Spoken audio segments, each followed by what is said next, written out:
Merry Christmas, everyone.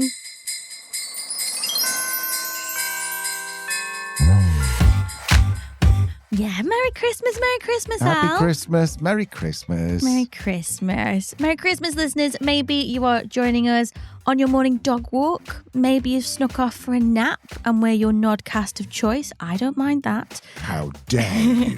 Or maybe it's well past Christmas Day and you are now on your daily commute and just want to see how our highlights turned out. Whatever the answer is, welcome. Welcome. This is part 2 of our highlights episode. On Tuesday, we brought you our favourite moments from This Week in Work episode. That's the Tuesday episodes. And today we're sharing our favourite guest interviews and our most downloaded expert interview of the year. That's our Thursdays. Are you keeping up? I think they're up to it, yeah. What a year it's been, Al, on Truth, Lies and Work. The award-winning podcast where behavioural science meets workplace culture, brought to you by the HubSpot Podcast Network, the audio destination for business professionals. Did you see what I did there? That was very smooth. Thank you. If it's your first time, it's not an odd place to start, but I like it. My name is Leanne. I'm a chartered occupational psychologist. My name is Al. I'm a business owner. And together we help organisations build amazing workplace cultures. I think you know what's coming up next. We're going to be going into part 2 of our highlights after a very quick word from our sponsors. See you in just a second. Welcome back. So this is how it's going to work. We've both picked 2 of our favourite interviews from this year. That's 2025, actually. Technically not this year. Is it this year? Yeah, anyway. It's Christmas Day, Al. Yeah, it's Christmas Day. Not at all pre-recorded. Not at all.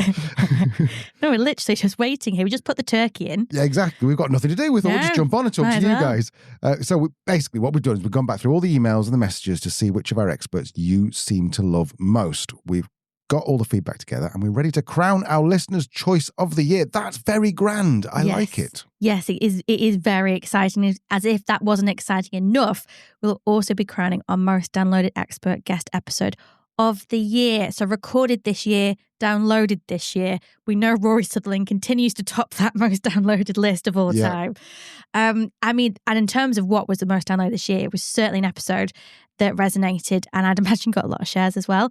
So stay tuned to find out who gets crowned listener's choice and most downloaded episode of 2025.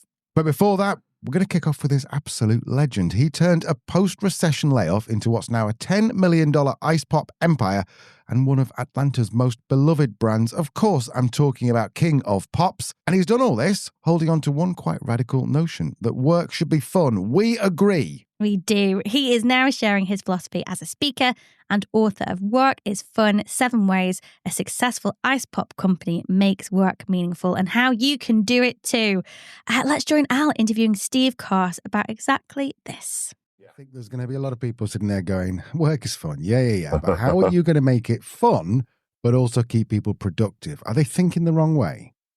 Yeah, I think people think of work and fun, even like, just to put it more directly, oftentimes as opposites. And yeah, I think that's a big argument of the book, is that if you just truly ask yourself, like, why can't this be fun? Or why can't this be more fun? Maybe it's not going to be your Warren Buffett. I think I already said tap dancing once. So I love that I said it twice, but I think that's actually why that was in my mind. I think he talks about tap dancing to work each day, and he's obviously wealthy and still loves to go to work. And we don't all have to be that. I mean, I think I want to be in that bucket and feel like I am there right now, but I don't think that I'm under the illusion that everybody is going to find that all of the time. But what is the harm in trying to make it 5% more fun? I'd say that to the skeptics. What is the harm in just thinking about and trying to make it more fun for your employees?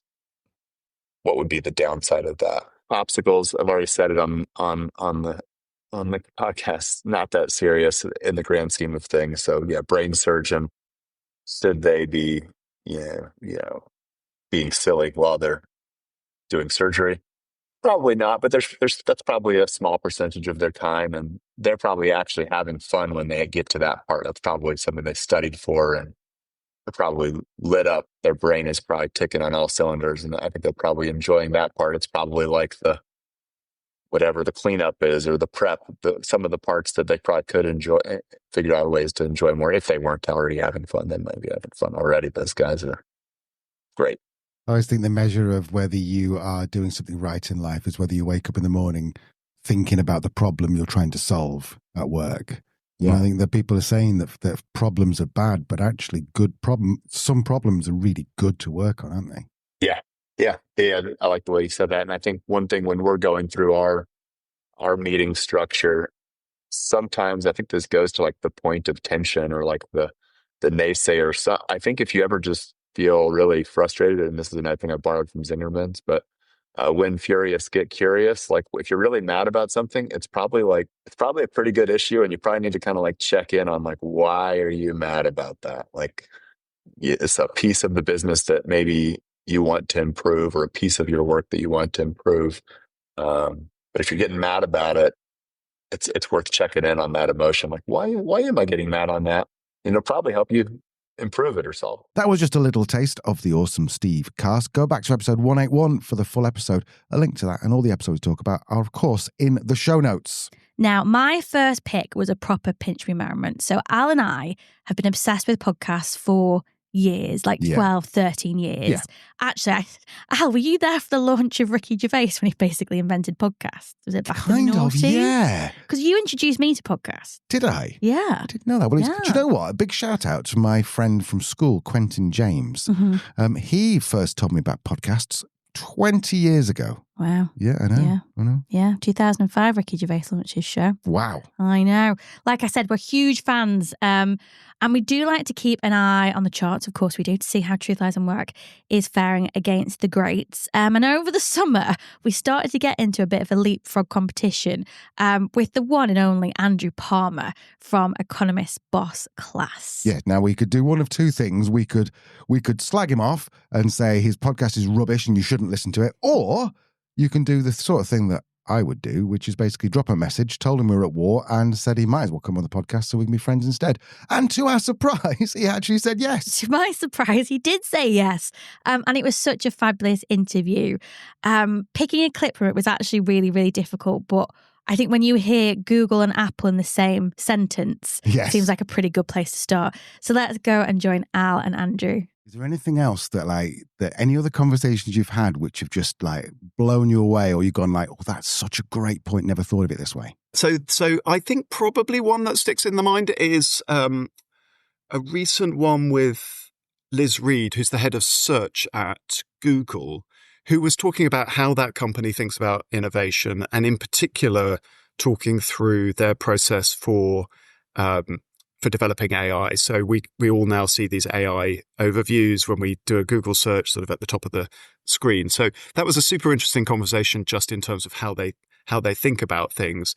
The one line that stuck was this line which was, fall in love with the problem, not the solution, which was advice that she had been given as a young product engineer and now sort of recites to her teams, and is meant to kind of encourage a problem-solving mindset within the company, which allows for people to sort of pivot, change direction, recognize when something has not worked, and you might park it and change course. I just think it's a really nice little aphorism to latch onto, whether you're trying to innovate or just trying to solve a different kind of problem entirely.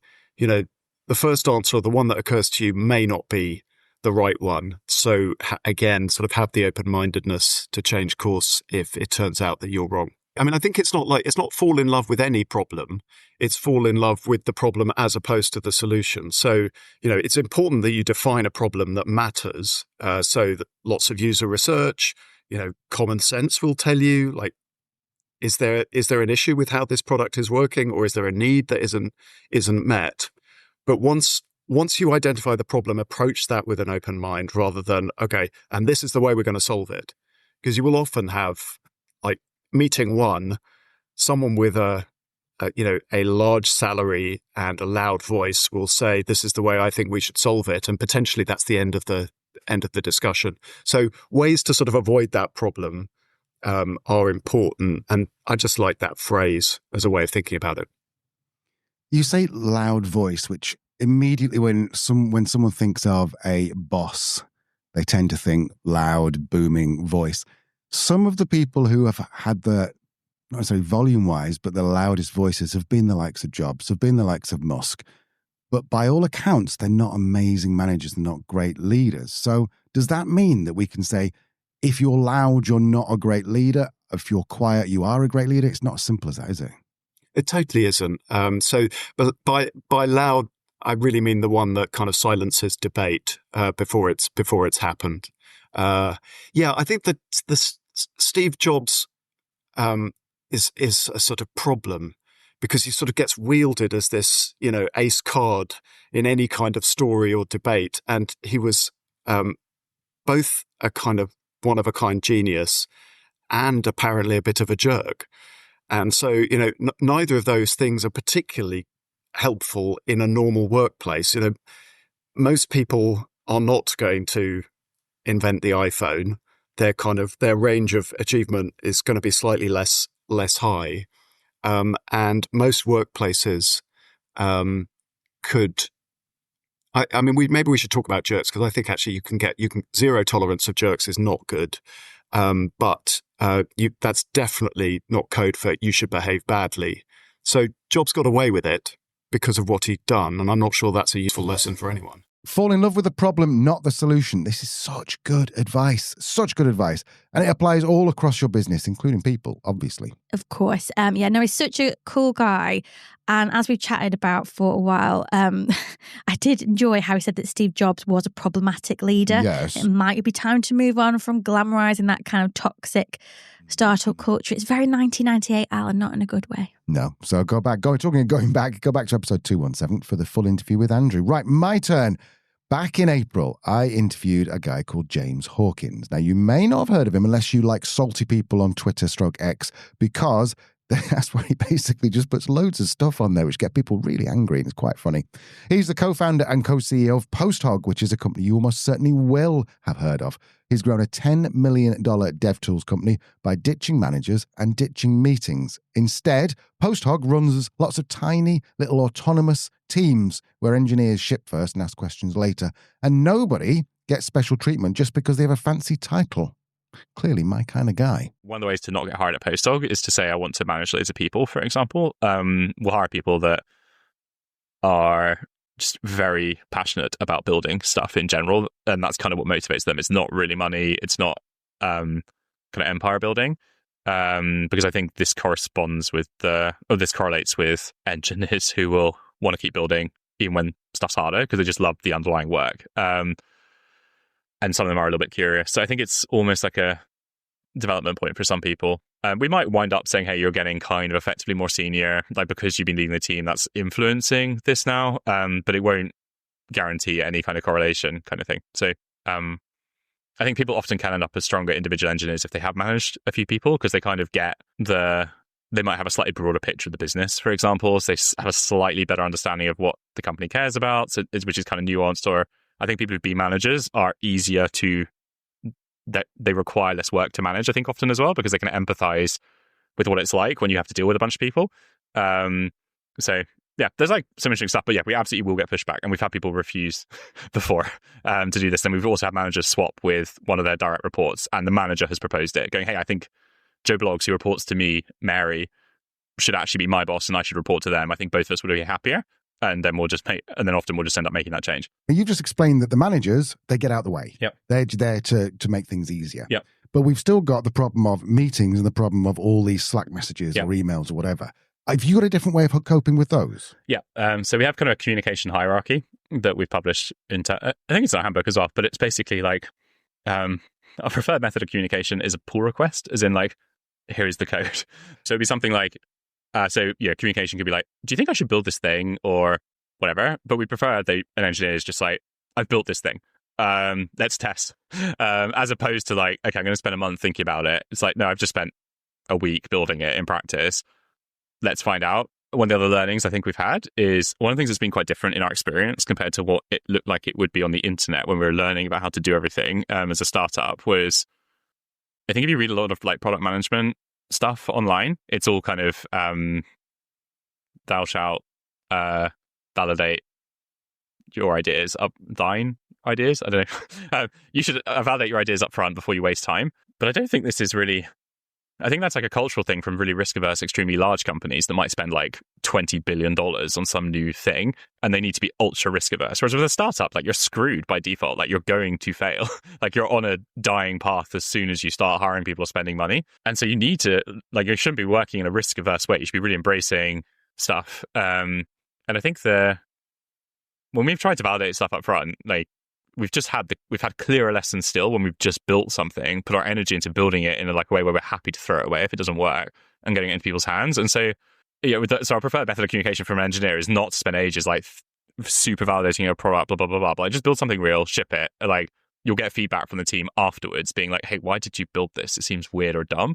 Most of the time it won't though. And they're like, cool, we can actually just learn clearly if it was dumb because we'll see if anyone used it or not. So we'd rather have some risk-taking over what gets built, and an extremely low consensus environment is our preferred way of building stuff. What I'm enjoying about listening back to these interviews that you and I probably haven't heard for a couple of months either, is we're starting to hear those themes that we've been talking about with psychologists more recently as well. So with James, I'm seeing there a bit of Danny Wareham's constellation leadership. Yep. And the learning environments we heard about from Andrew Palmer. Psychological safety from basically everybody.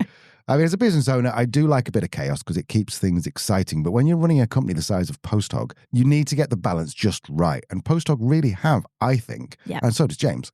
They're innovative, they like to experiment, and they like to make sure the right person is sat in that manager role.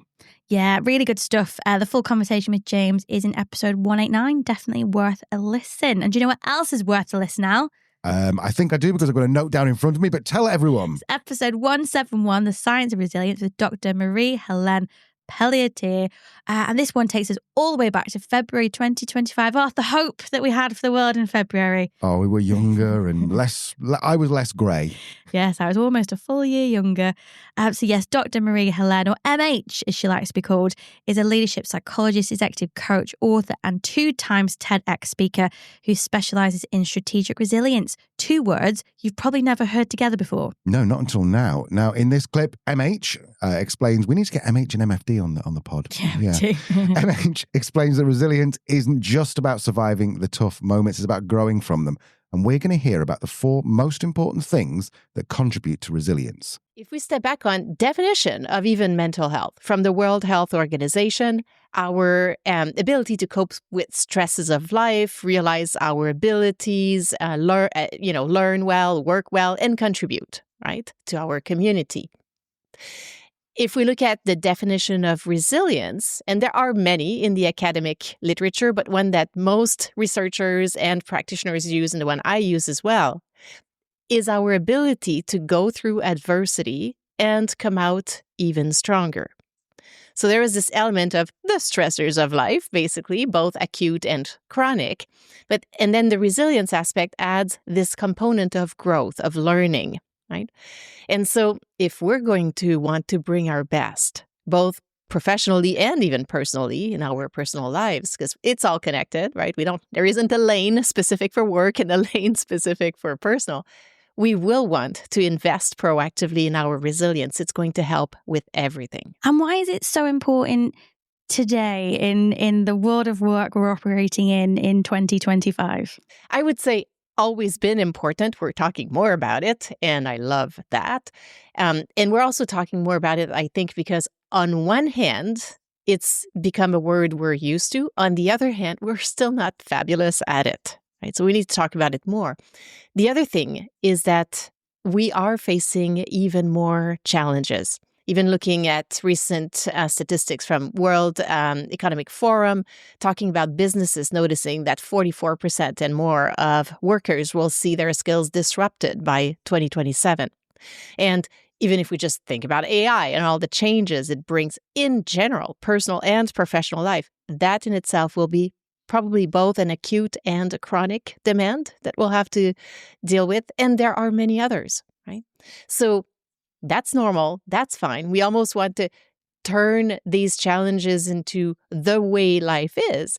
And at the same time, recognizing that for us human, these demands are taxing, right? They are requiring some of our resources. And now we'll dive into how our workplace is a system. It's not all in us as individuals. And that's a very, very important aspect of this overall picture. And even in that system, we do have an opportunity to impact our resilience. The key aspect being, or one of the key ones, is that it is not a personality trait. Sometimes we'll tend to think that it is because we've been so resilient in so many ways so far, recently, that's great. And so, well, that must be who I am. And no, it isn't. It's a state. So that means it will fluctuate. And it also means we can influence it. We have agency, and we want to use that. So if resilience fluctuates, how do we know when we might be in need of building our resilience and doing something proactive to build that back up? Always. It's similar to it's not exactly that, but if we said, well, hydration is important, how often should we drink? Well, all day, every day. And it's not because we did it yesterday that we don't need to do it today. No, always. And if we know there's going to be a demand, say a phase where we can't drink much water, then yes, we want to front load and we want to replenish as soon as we can shortly after. It functions the same way in a number of ways. And so how will we know if it's particularly suffering, right? We will start to see things like maybe our concentration not being as good. For a lot of people, they will see themselves being more impatient than they usually are. If you're always impatient, maybe that's not a sign. But if, even an impatient person sometimes will reach even higher levels, right? Sometimes it will impact your sleep. It will impact your eating habits, your consumption of alcohol, for example. Often an easy way to think about it is you're just not being your usual self. So when we recognize that in ourselves, if we have that awareness, or maybe it's the feedback we get from others. I might have been told that before from Al, perhaps, that I'm having less patience than I normally would. If I recognize that, what can I do? What practical things can I do to start to better manage the stress and build my resilience? So during the pandemic, especially, we've all heard the key things that would likely help us build our resilience. And they are solidly research-based. We're not talking about a few studies. We're talking about body of research, meta-analysis, systematic reviews, like very established. So 4 key variables we would want in that equation. The problem is not so much knowing those variables, it's in implementing, which is why I'm arguing we need to be actually strategic about it. But just so we're all on the same page, those 4 variables. First one is, movement or exercise. 3 categories, subcategories in there. One is cardio, one is strength training, and another one is meditative type activity. Yoga, meditation, Tai Chi, all of these. Okay, so that's variable number 1. And they're actually number 1 in me listing them right now. They're not in order of priority necessarily. Another one is nutrition. A lot of research is focusing on the Mediterranean type diet, fish, leafy vegetables, that kind of thing. Huge impact on our resilience. We do it for physical health. It's huge for mental health. Sleep, 7 to 8 hours a night. And no, the phone is not something to do in your bed or your laptop. No, not doing that either. And 4th category is our relationships, spending time with people who we enjoy spending time with.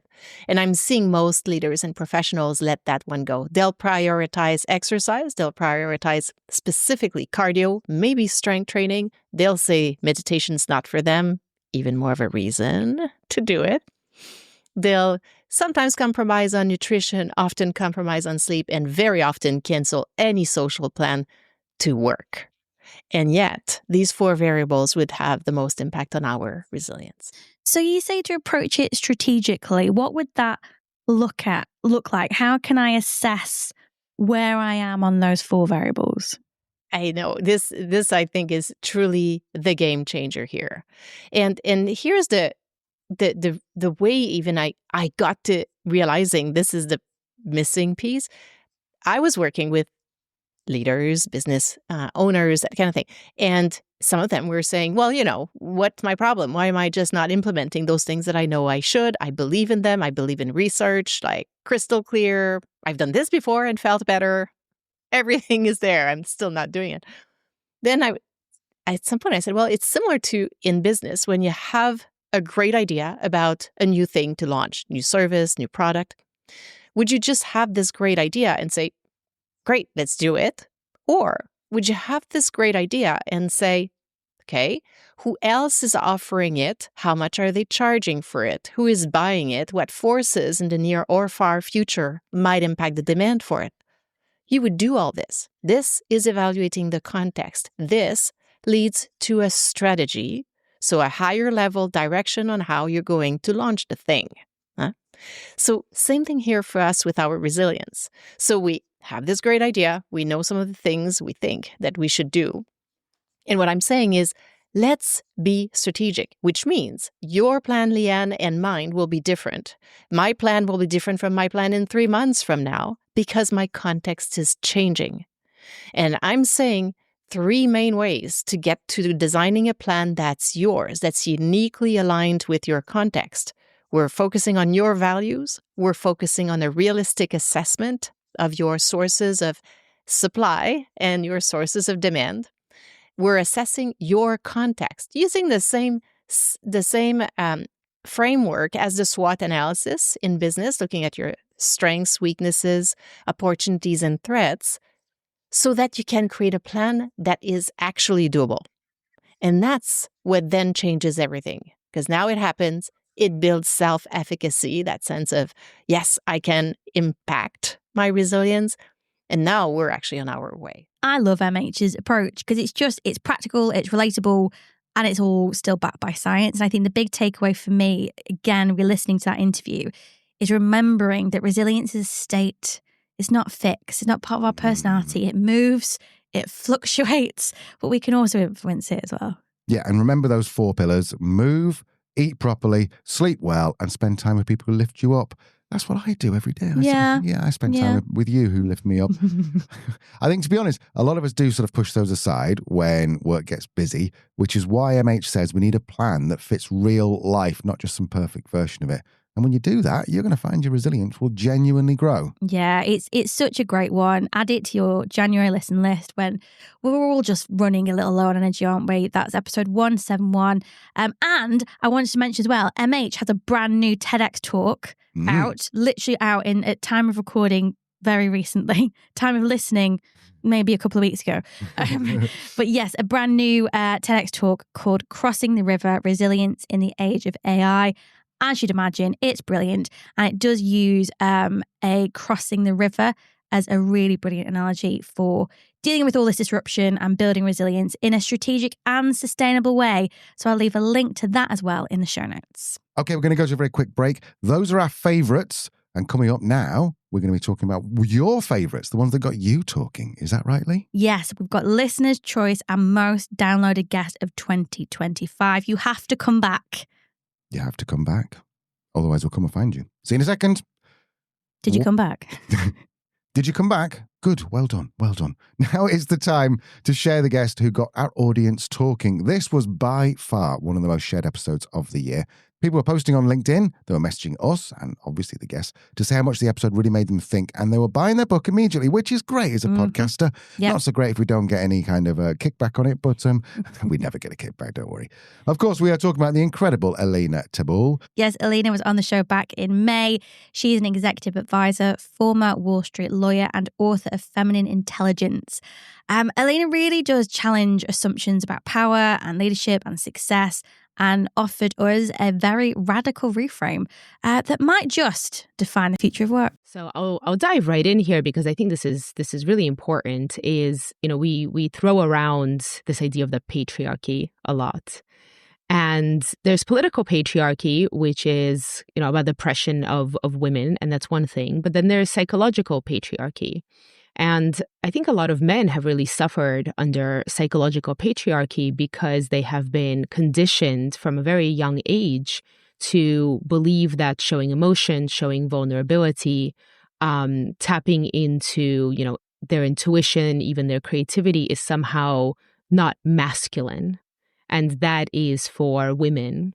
And as a psychologist and as someone who has worked with extremely successful business leaders who have been actually predominantly men, equally men and women, I would say, but many, many very successful men, I find that they're often missing a part of themselves. They're often not able to tap into, like their emotional side, and that impacts their relationships very heavily. That also impacts their business leadership. That impacts their ability to tap into joy and awe and authenticity.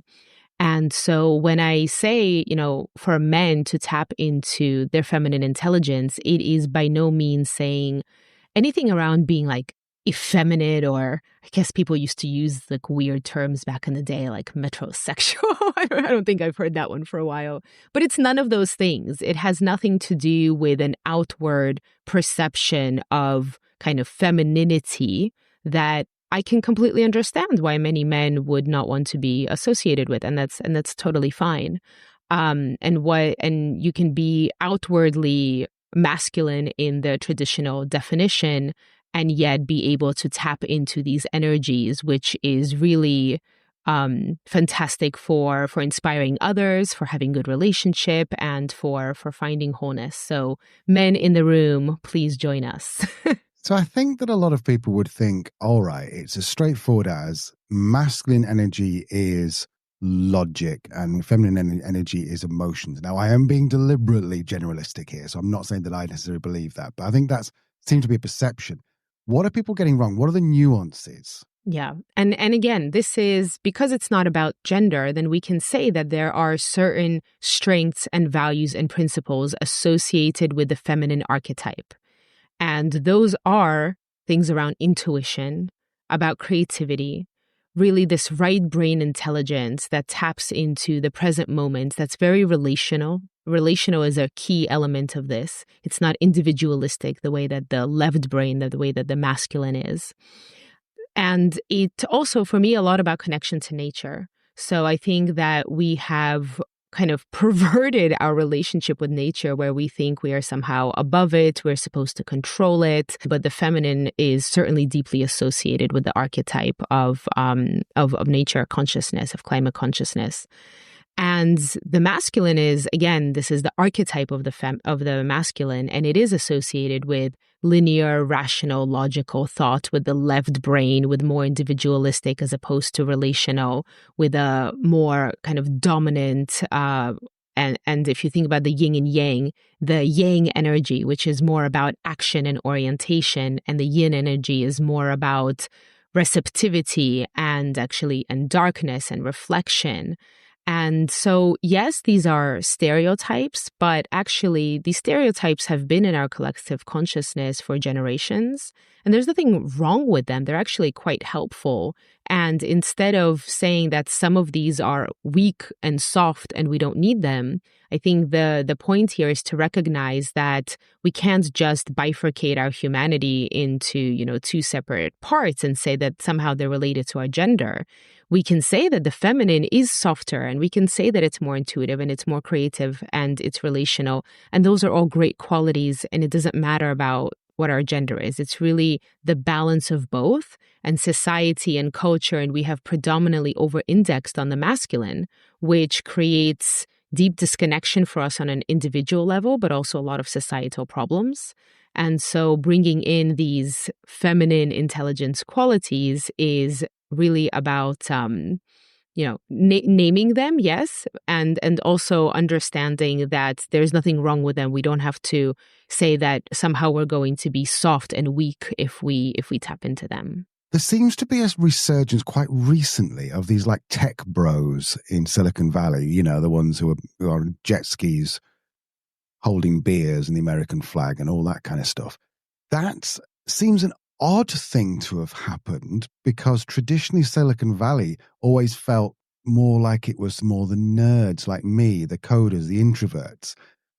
Is this something to do with the feminine energy? Are they trying to rebel against it? What's going on there? I think it's true that the pendulum always swings one way and then over-indexes and swings the other way. What's happened, I think, in the last decade or more is there has been a lot of emphasis on women and on women's progress and making sure that women are included in the conversation, that women have a seat at the table.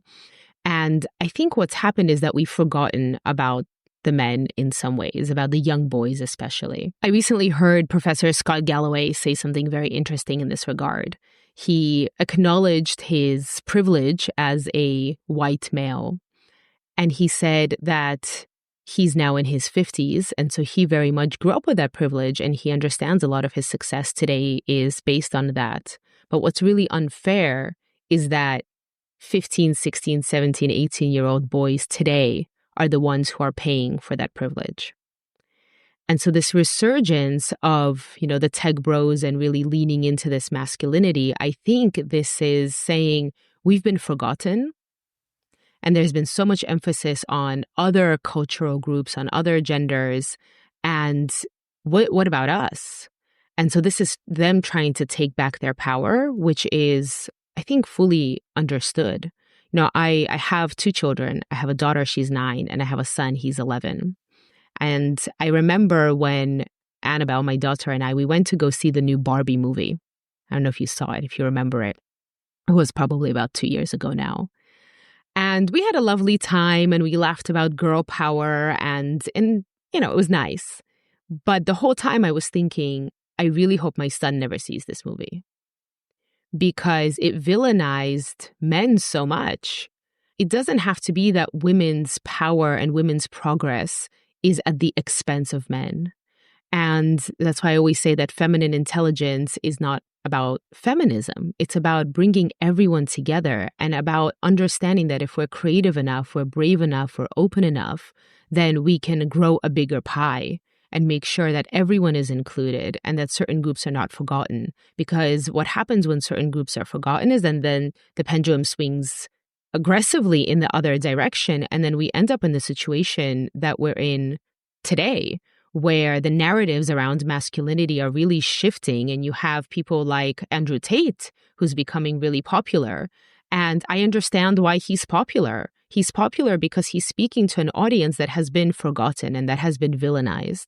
And instead of telling them that they're responsible for other people's pain, if we bring them into the conversation and we help them to be the best versions of themselves, then they don't have to turn violent and they don't have to turn aggressive. And I think this is the idea for me of feminine intelligence, is always approach with compassion and curiosity. And it's very easy to villainize someone. It's much harder to say, wait a minute, where is this coming from? Can I understand this? Can I unpack this? Can I approach with love the underlying root cause of the situation so that it actually doesn't happen? That's how you take the power away from someone like an Andrew Tate, is you approach those boys with love and compassion and opportunity instead of saying that they're, responsible for the demise of women and other groups.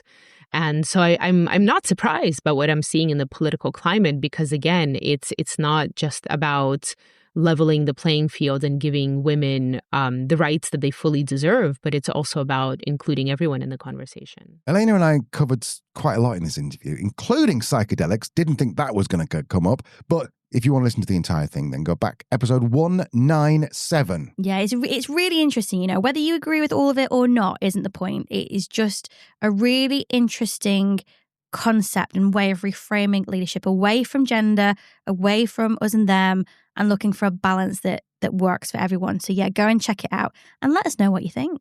Talking of us and them and being just generally decent people, this is the moment you have been waiting for, I'm sure. And if you haven't, then please just join my excitement. The most downloaded guest of 2025. It's not really a surprise that this episode and the guest went down extremely well, albeit maybe on the quiet. Yeah, it was also one of our most shared episodes of the year. And again, I think that makes sense when we consider the subject matter. Mm-hmm. But enough of the suspense, Al. Al, can you give me a drum roll? Is that possible? The winner of Most Downloaded Guest 2025 is... Open the envelope.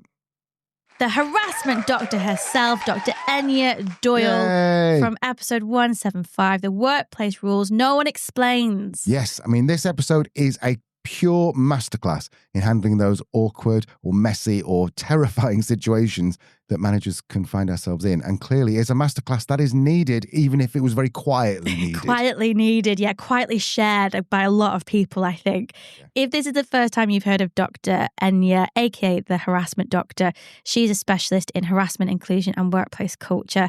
Al interviewed her in February and asked her, it's a very different format that went down well, asked her the top 10 questions we'd seen around harassment, inclusion and sexual assault in the workplace. So basically, he asked the questions that most managers are afraid to. And as you'll hear, Dr. Enya handled them all like an absolute pro and with a little bit of salt, which is what makes her so brilliant. So the question I've got here is, I want to insist older employees use our messaging system instead of face-to-face conversations in the office. But would this be an inclusion issue, seeing as the majority of them prefer to walk over to a desk and have a chat rather than jump on Slack? You've really got something against older people, Al. Are you aging badly? Well, you can tell me. That'd be great to have you on tape being really offensive to me. yeah, that'll be good. Yeah. Please just put that out as the soundbite. That'll be nice. Amazing. Okay, I think the main things that I would say are, yes, it's probably not great if you're assuming that they don't want to do it rather than they just haven't been trained. Like taking the kind of reasonable adjustments approach to this, the assumption that junior members of staff will just know how to use Slack or will figure it out doesn't apply to older members of staff who have never had to use it. And say they've been working in your company for 25 years and they've got away with the kind of, you've never said to them, I need you to be on Teams, or I need you to be on Slack, or I need you to whatever part of it is. If you've never held them accountable as that's been changing, then you don't suddenly get to mandate these things without saying, can I help you? Do you need me to guide you through it? Would you like some additional time to get like on the clock, paid time, not in your own time at 10 p.m. when all of your 19-year-old colleagues are learning how to use all of these fun social whatevers. But on the clock, we'll pay for you to go on a course, or we'll sit you with, a colleague in your team who does know this really, really well. IT will help you with whatever you need. And being patient with the fact that, the world has changed rapidly and is changing rapidly for colleagues of all ages. But thinking about the kind of grace that you give to them in learning new stuff. And if it is complicated, which a lot of it is, like replying to all in emails was a massive thing, still is. People still reply all to emails when it's abundantly clear that that's not a reply all situation. And for some people, that's like, I usually use Outlook and now I'm on Gmail because I've just started a new job and I don't know where the don't reply all button is. And that happens to people of all ages. But I would say you need to put take the barriers down for people before you start mandating things for them. And also, there are pros and cons as we kind of talk about the mandate to the return to office and flexible working and etc.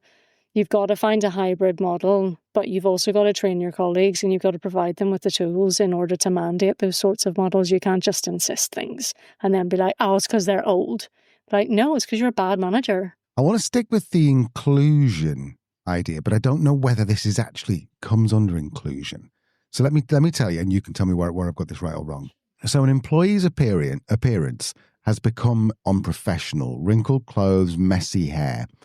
How do I address this without it being a harassment or inclusion issue? And again, you can see where I'm wondering. I don't know whether it is inclusion, whether it's just potentially a personal situation. What are your thoughts? I think there are probably actually very few workplaces in which the way that you dress is actually unprofessional.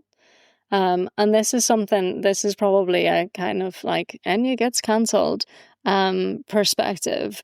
But I think unless you're like kind of cabin crew is the obvious ones. If we think of like they are the people that if their uniform looks a certain way, you're like, I flew with this company and their uniform was impeccable and so was their service. Like it's an indication of the sort of we take care in the little details kind of vibes. But most people that work in offices, that work from home or wherever are like, it really doesn't matter what I'm wearing. But if you're considering me unprofessional because of the way my hair looks or whatever else, then we're probably into an issue where you have a problem with me rather than a problem with my clothes. Or if you have a problem with my output, then that's actually nothing to do with the clothes that I'm wearing or how frequently I wash my hair. Like, let's focus on the fact that I'm not doing my key performance objectives. I'm not keeping up with what you want me to do in the workplace. You don't have to make that about my clothes or what I wear.